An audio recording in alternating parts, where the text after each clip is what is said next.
Revenge with Karen. I knew I was invisible when Connor called me Spreadsheet Betty and thought it was a compliment. Not to my face, of course. These types never say it out loud, they just let it float around Slack like a fart in a meeting room. 1 minute, you're the woman keeping millions in federal grant funding squeaky clean. The next, you're reduced to a punchline between emoji reactions and espresso machine selfies.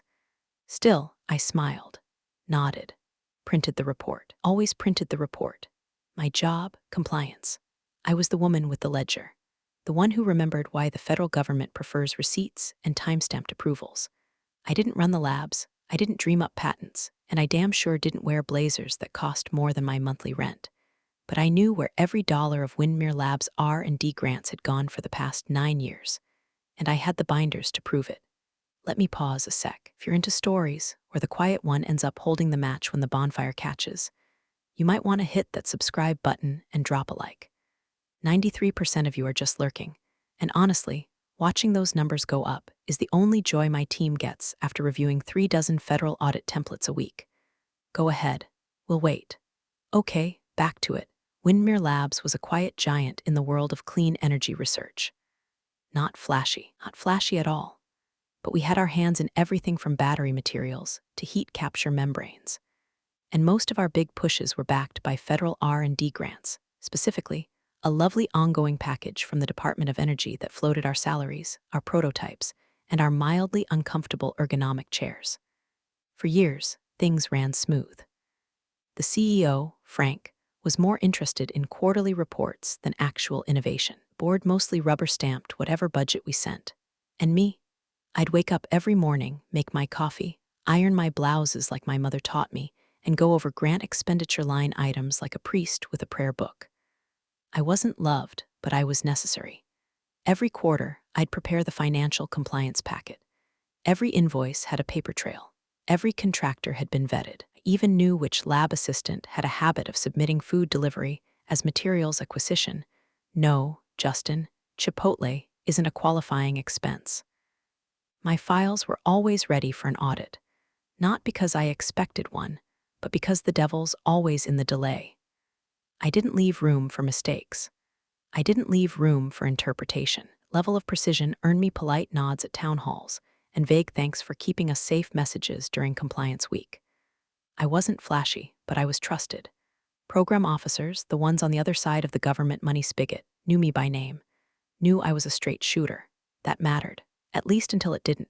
See, Windmere was growing. Too fast, if you ask me. Some Silicon Valley investor started sniffing around last winter, tossing around words like scale, exit potential, and visionary leadership. Suddenly, the board was talking about taking Windmere from research to market disruption. You know what that means? New departments, new hires, and one particularly shiny new director of strategy. Connor. The first time I saw him, he was wearing sneakers that probably cost more than my entire paycheck. He shook hands with everyone like he was already in a press photo, smiled like he was selling me solar panels and salvation all at once. And then, in the break room, I heard him ask our CFO, do we have to follow the strict rules on how this grant money's spent? Or can we, flex it? Flex it. That was the word. Like federal dollars were yoga poses, and I'd just been too stiff to get into downward damn dog. He said it with a laugh, like I was some outdated relic from a time when receipts meant something and spending limits weren't suggestions. But here's the thing no one tells these startup wonderkinds. The ledger always remembers. And I had mine. Ready, updated, color-coded, time-stamped. They just didn't know I was watching, or maybe they didn't care.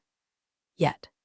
Connor moved through Windmere Labs like a motivational speaker on cocaine, fast-talking, too confident, always 10 minutes late, and somehow still smug about it. He called himself a growth operator, which near as I could tell meant he operated a whiteboard and grew budgets like tumors. First week on the job, he held a strategy kickoff where the only strategy was seeing how many buzzwords he could cram between bagels. Leverage synergies, vertical integration, reimagine grant elasticity. That last one actually made the HR intern choke on her orange juice. His second week, he asked where we stored the unrestricted innovation dollars. I told him we didn't. He winked like I'd just passed a test I didn't know I was taking. Gotcha, he said. Compliance humor. I wasn't joking. By week 3, Connor had submitted an invoice for $14,700 to a consulting firm that turned out to be his old roommate's LLC, registered 6 weeks prior and run out of a co-working space next to a vape shop. The memo line read, Creative Advisory for Strategic Alignment. The deliverable? A 6-slide PowerPoint with stock photos and a slide that just said go BIG or DIEMID. When I flagged it, he grinned. We need bold energy, Betty. You're a detail gal, and I respect that. But sometimes the big picture is messy. I filed a note in my personal ledger, cross-referenced the payment with the grant's approved vendor list, highlighted the mismatch, added a timestamp, printed a hard copy. That same week, I was pulled off the biweekly reporting call with our Department of Energy program officer. Connor said he'd streamline the process, which apparently meant ignoring the reporting protocols and replacing the financial summary with a pie chart labeled Disruption Budget. Trust the process. He was reallocating funds left and right, executive offsites at boutique hotels under the label of cross-departmental innovation retreats, dry-aged steaks, and corporate spa sessions tagged as wellness calibration. I caught a $1,200 dinner charged under lab morale enhancement, an event attended by exactly 0 lab staff. When I raised a concern, quietly, over email, he replied with a smiley face and a line that boiled my blood. Betty, we appreciate your old-school thoroughness. We're evolving. Let's not get bogged down in compliance religion. Compliance, religion, like I was some fanatical nun worshipping at the altar of line items and expense reports. Maybe I was, but I knew this church had teeth, and gods who audited. I didn't argue with him. I didn't CC legal, not yet. What I did was start printing copies of everything. Not just the sanitized internal ledger that Connor's assistant was butchering in Excel. The raw transaction reports, the pre-approval memos, the real emails that painted a very different story. You want to flex the grant money? Go ahead. Just know I kept receipts, and not the digital kind that disappear with a password reset. Meanwhile, Connor kept building his empire. He hired 3 more consultants, none of whom had LinkedIn profiles older than 6 months. One was a synergy architect. Another called himself a story engineer. My favorite was the creative intimacy coach, who billed us $5,500 for a half-day workshop involving bean bags and blindfolds. I sat through the budget meeting where Connor pitched his Q2 funding allocations like a game show host, giving away washing machines. Innovation is messy, he said, tossing his pen onto the table like it was a mic drop. But our story needs to be legendary. Let's not let fear of the rules become the villain. Everyone chuckled. Frank, the CEO, just nodded. He didn't want details, he wanted scale. The board had stars in their eyes and dollar signs on their minds. Me. I went back to my office and opened a new folder, Connor Unauthorized Allocations. I labeled each document with a date, a source, a reference to the original grant condition, and a simple question. Would this survive an audit? Spoiler. The answer was usually no. But I stayed quiet, because loud gets dismissed as hysterical. Quiet gets read later. Quiet ends up on desks when the smoke clears and someone has to figure out what the hell went wrong. And I had the quiet part down to a science. The memo came through at 6:42 p.m. on a Thursday. Subject line, internal realignment, immediate effect. I knew before opening it. I always know. You work in compliance long enough, you feel shifts like a barometer. Subject line gets colder. The phrasing loses its verbs. People stop calling and start circling back. Effective immediately, I was reassigned to audit readiness development, which, in case you don't speak corporate snake oil, is code for let's put the watchdog in a room with no windows and feed her fake bones. No more access to the primary grant ledger. No more quarterly check-ins with the program officer. No more review authority over contractor invoices. Instead, I was told to develop a readiness protocol for hypothetical audits that, in theory, I was no longer allowed to see the numbers for. Picture asking a blindfolded pilot to write a flight manual for a plane already 30,000 feet in the air. That's where they put me. I asked if there had been an issue with my work. Frank wouldn't make eye contact. It's not about performance, Betty. This is just strategic realignment. Connor's got a vision. Sure, vision. The kind where you siphon grant dollars through marketing smoke and mirrors until someone calls it innovation. Connor now had full authority over grant reporting, with the assistance of a woman named Brianna, whose resume, I later discovered, included 2 years of wedding planning and a brief stint selling essential oils online. Her first day managing the federal ledger, She asked me if the vendor codes were like promo codes. Her second day, she deleted the pivot table I'd built to auto-flag out-of-scope spending. She never made it to day 3 in my book. I stopped looking at her like a colleague and started viewing her like a paper shredder in high heels. I didn't argue. I didn't push back. I smiled. I handed over what they asked for, watched them break it, then went back to my desk and opened a new binder, black leather, no label.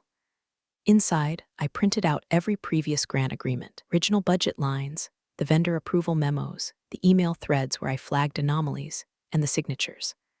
I started a chronological file with cross-references. I called it Parallel, my own quiet universe.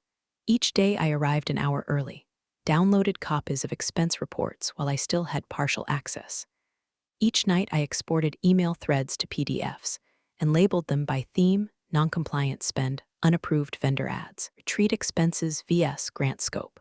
I wasn't hoarding data. I was building a fireproof box, a version of the truth that wouldn't vanish if someone accidentally formatted my shared drive. In meetings, I sat near the coffee urns. No one asked for my opinion. Connor's voice echoed through the halls like a podcast no one wanted but couldn't turn off. He'd crack jokes about how Brianna was digitizing the Betty era. The interns laughed. I did not. Stopped inviting me to strategy briefings. Connor started using phrases like forward-facing finance narrative and spend story optimization.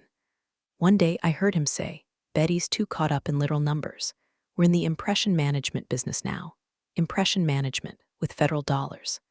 At night, I went home to my one bedroom, poured a glass of box wine, and filed another screenshot.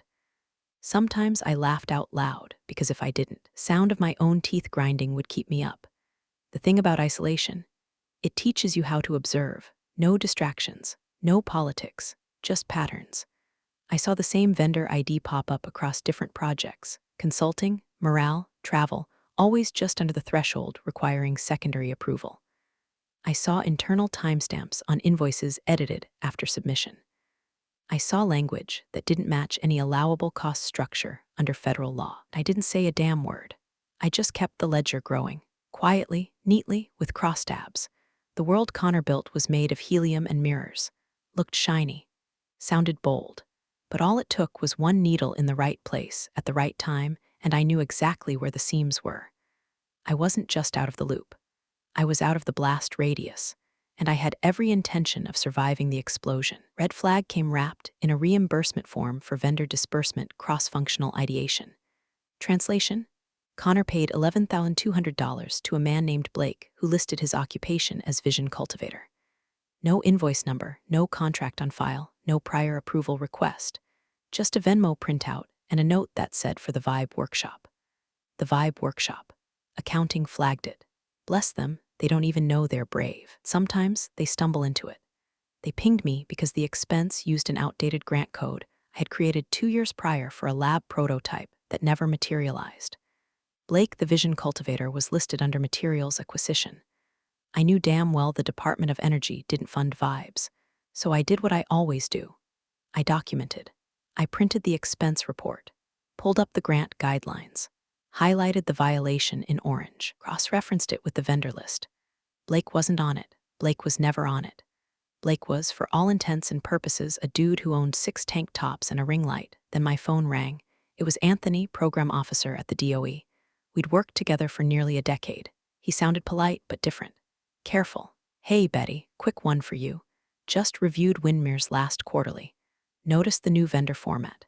Different language than usual. Atmospheric alignment. And some invoice patterns jumped out. You still overseeing compliance?" Pause. I told him I wasn't directly involved anymore, but that I'd forward the question. He didn't push, but he lingered. "Just odd," he said. "Been reading your reports for years. This one felt blurry. If anything seems off, you can always reach out." He hung up before I could respond. I sat there, staring at the wall of my reassigned audit development cubicle, which overlooked the garbage bins behind the loading dock. No sunlight, just the gentle rumble of rotting insulation and the occasional squirrel fight. Then Slack lit up. Connor had posted in the All-Staff Innovation Town Hall channel, a place usually reserved for company-wide announcements. Right there, under the heading New Era Spending, "Let's Talk Bold," was a screenshot of the vendor expense I'd quietly flagged earlier that week, followed by his commentary. Apparently, some folks are still stuck in the Betty era, where innovation meant receipts. Thanks, spreadsheet Betty, but we're building something bigger. 2 laughing emojis, a gif of a man tearing up a report, 57 reactions, claps, fire, rocket ships. Brianna responded with a preach, raising hands. I didn't reply. I stood up, walked to the printer, collected the Slack thread, screenshot, timestamp, user ID, and post URL, printed the vendor form, attached my original internal flag, added a post-it with a single line in ink, expense code reused from defunct Q1 project. See grant restriction 5.1b violation, unapproved vendor / misuse of funds / mislabeling. I placed it in my parallel binder under a new divider, gaslighting public channels. I didn't cry. I didn't rage. But something calcified inside me. Connor had made it public, which meant I no longer owed him silence. I began to comb back through every shared Slack message he'd posted in the last 3 months. Not just about me, about money, vendors, morale, projections. I started logging statements, matching them against real approvals. I found at least 4 where he claimed grants had funded activities they never authorized. I started pairing them with emails to the board, ones I'd intercepted before being cut out, where the same initiatives were described in sanitized, different terms. It was a shell game. One version for internal praise, one for the feds, one for the board, and me. I had all 3 versions printed, annotated, and cross-indexed by date. He mocked the spreadsheet, I was the spreadsheet, and I was building an archive with teeth. It started with a calendar invite marked program officer site engagement urgent. No warning, no memo, just a ping at 7:03 a.m. and 3 exclamation marks in the subject line. Connor's assistant, Brianna, posted in Slack 5 minutes later, "Team, surprise visit from DOE today. Let's show M our sparkles rocket fire # innovation mode sparkle." That's what they were calling it now. What it really meant. The Department of Energy was on our doorstep, unannounced, holding a clipboard and probably a legal pad. When a federal program officer makes a surprise visit, it's not a handshake and cupcakes. It's a canary in the damn coal mine. Someone tripped a wire. Connor tried to play it off during the emergency huddle. Standard check-in, folks. Nothing to stress. Let's make sure we highlight our wins, yeah. His voice cracked on wins. Sweat dotted his temples. He adjusted his blazer like it had betrayed him. He caught me watching. "Betty," he said, forcing a smile, "no need for you in the walkthrough. Why don't you stay focused on that audit protocol you're developing? Stay in the back. That was the instruction. Don't speak. Don't show your face. Just stay buried in the pile of busy work they dumped on me like dirt over a still-breathing body." I didn't argue. I nodded, returned to my desk, waited for the sound of polished shoes and fake greetings to echo through the hallway. And then, with the door closed and the blinds drawn, opened my parallel binder. It was time. I printed everything. Not just the flashy summaries. They doctored those too many times to count. I went into the secure archive and pulled the raw ledgers, the source files. I printed vendor contracts with redline history, digital approval logs with full routing paths, and every flagged expense I documented with a notation and signature. Then I prepared a new cover page. Windmere Labs Compliance Ledger Copy, unsanctioned. Paired by Betty J. Morrison, position. Compliance Officer, restricted access, signature. Signed in blue ink, date, today's date, time of print. 08:52 a.m. EST, distribution, DOE Officer. Upon request only, I stapled it. Not clipped, stapled. There's permanence in staples. You don't staple something unless you expect it to be read in a courtroom or by someone who carries a badge. I placed the binder in my leather satchel and tucked it beneath my desk drawer. Then I sat quietly, waited, let the noise happen outside my door. Connor strutted past my office around 9:10 a.m., laughing too loud, as if volume could hide fear. He was giving the DOE officer a tour of the new lab expansions, talking about vision investments and organizational nimbleness. I caught a glimpse of Anthony, the same Anthony who'd called me weeks ago, walking silently beside him, eyes scanning everything. He didn't laugh, he didn't nod, he just listened. About an hour later, the parade circled back to Conference Room B. I wasn't invited, of course, but I didn't need to be. Inside that room, Connor would be presenting his version of the ledger. Brianna would be standing by with her god-forsaken color-coded Excel tabs and her Pinterest fonts. They'd serve sparkling water, probably pass out those branded pens they wasted $5,000 designing. And they'd smile and spin and sparkle. But when the officer asked for my version, I'd be ready, not nervous, not bitter, just focused, steady, like I'd been for the last 9 years. When you've watched the house slowly catch fire from the inside, the panic fades. All that's left is knowing exactly which page will show the smoke and which one will show the match. I didn't know what Anthony would ask, but I knew what he was looking for. Truth always has a timestamp. I didn't see the moment myself. I wasn't in the room, wasn't on the agenda, wasn't even technically cleared to sit in on grant compliance discussions anymore. But I heard it, not with my ears, with the silence. It was around 10:36 a.m. when the noise changed. You can feel a room full of execs when they're bluffing. Laughter, over-explaining, too many analogies. But this was vacuum-sealed, kind of silence that sucks the oxygen out of the carpet. Even the HVAC hum outside conference room B seemed to hiccup. Connor had handed over his version of the ledger, glossy cover, company logo embossed like a damn brochure, and charts so smoothed over you could have mistaken it for a high school science fair poster. It looked great, but Connor always thought looking great was the same as being clean. Anthony, the program officer, took it with both hands, flipped a few pages, didn't nod, didn't comment, just read, slowly. He asked a couple of questions. Brianna answered one about vendor segmentation by reading directly off a tab I'd seen her copy from a blog. Then Anthony closed the booklet. One tap against the table, and then 5 words that detonated the air. May I see Betty's ledger? Frank, our CEO, blinked like someone had spoken Latin. His chair squeaked. Connor actually laughed, one of those short, panicked coughs people use when they don't know if they've just heard a joke or a gun cock. Anthony didn't smile. I believe she's still with the organization. Connor started to answer, then didn't. His eyes drifted toward the hallway, toward me. 30 seconds later, Brianna opened my office door. She didn't say my name, didn't ask, just held it there, wide enough for me to see the vacuum she'd come from. I stood up, picked up the binder, walked past the glass walls without rushing. No theatrics, just heels on linoleum and the smell of too much citrus air freshener covering the stink of sweat and spin. When I entered the room, I didn't look at Connor.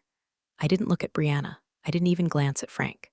I walked straight to the head of the table and placed the binder in front of Anthony. Unedited, I said, printed this morning. Signed and time-stamped.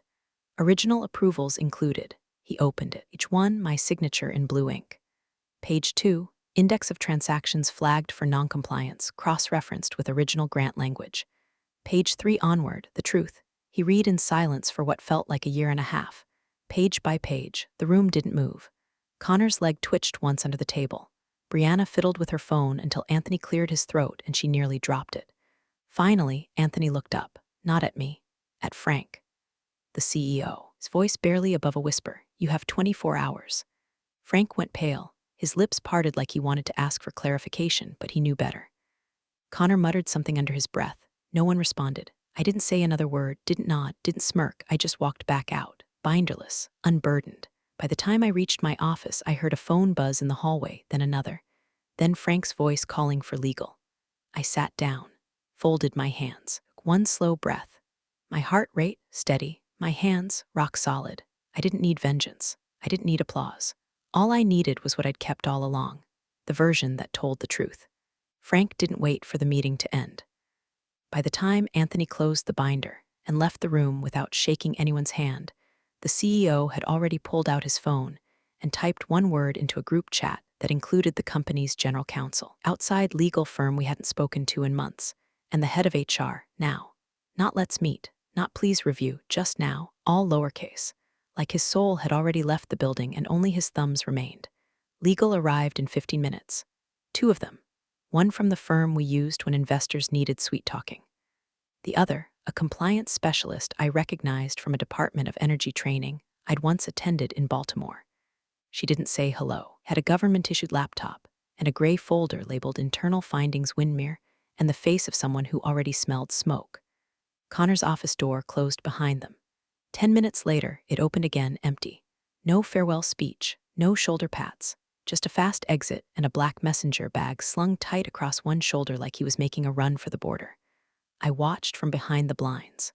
Frank appeared at my door 10 minutes after that. Didn't knock. And step inside. We'd like you to join a session, he said, not a question. I followed him down the hallway, past the glass offices where people pretended not to notice what was happening. past the intern who'd once asked me if receipts had to be real, past the corner conference room where Connor had pitched narrative, spun modeling, while chewing on a mint like it held a PhD. Inside the room were three people: the legal firm's senior partner, DOE compliance liaison, and one of our own HR leads who looked like she'd aged 10 years in an hour. No small talk, no seat assignment, just a laptop already open to a shared drive and a folder marked Betty Files. They'd already uploaded my ledger, everything. They had the redlined vendor contracts, the unapproved invoices, the Slack threads, the email chains I'd screen captured and exported. Every timestamp, every footnote, handwriting scanned and labeled by category. Misappropriation soft services, flagged vendor pathways, discrepancies Brianna revisions. The liaison looked at me and asked the first question with no malice, no tone, just clean curiosity. Were you instructed to compile this? No. Were you asked to? No. Did anyone else help you? No, just me. I kept my own version. She nodded like that made perfect sense.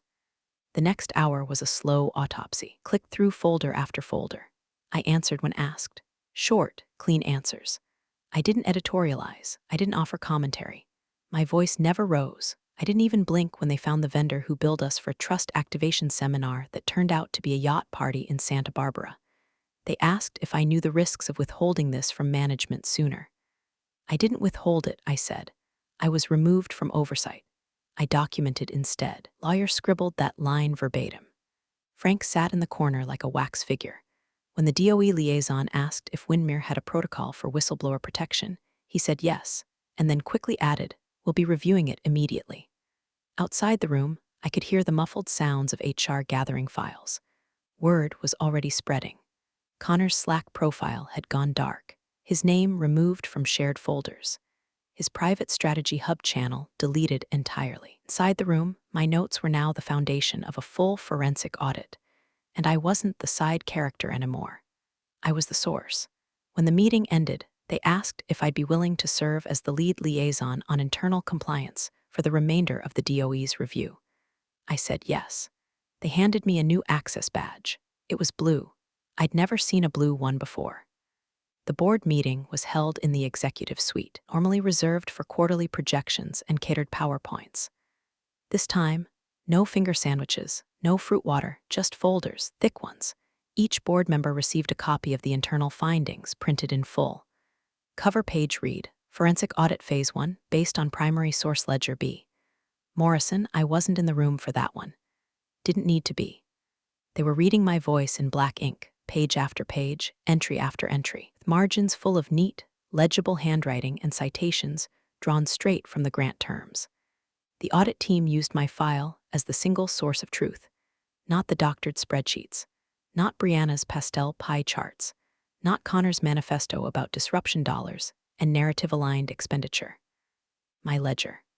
By noon, legal had confirmed over $170,000 in misused grant funding, all tied to vendors outside of scope, services mischaracterized, and wellness expenses classified under Lab R&D.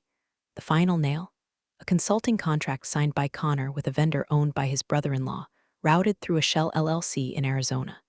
When asked for justification, his entire defense boiled down to, it was strategic. Strategic. The board didn't flinch when they voted to terminate him for cause.